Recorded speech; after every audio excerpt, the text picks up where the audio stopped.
La marche en avant des forces armées maliennes pour le contrôle du territoire national dans son entièreté se poursuit normalement. Les forces armées maliennes ont repris le contrôle de la ville d'Anefis, située à environ 112 km de la ville de Kidal, zone sous contrôle des groupes armés qui revendiquent le nord depuis plusieurs années. C'est légitime que les autorités actuelles décident d'aller à la reconquête de tout le territoire. Mais nous le signalons, nous le disons depuis un moment, il ne s'agit pas d'être militairement présent pour un temps.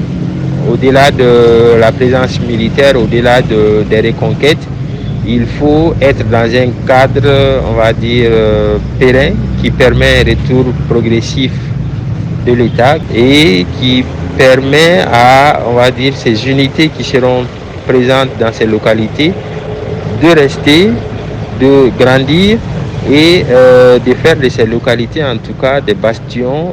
Pour l'armée malienne, il ne s'agit pas d'aller conquérir et ensuite revenir sur ses pas. C'est, on va dire, le modus operandi à éviter à tout prix.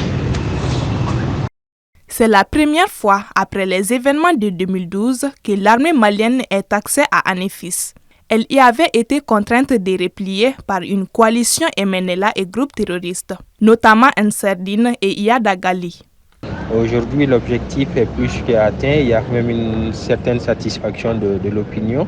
Et le fait que cet objectif soit atteint est de nature à requinquer le moral des troupes, est de nature à renforcer la confiance que les populations ont aujourd'hui en les forces de défense et de sécurité. Au contraire, n'aurait pas été accepté. Le contraire, aurait été source de démotivation.